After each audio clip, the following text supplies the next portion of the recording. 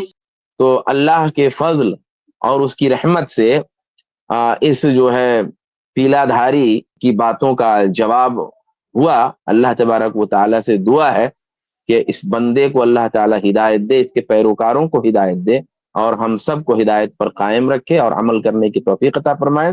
آمین. والسلام علیکم.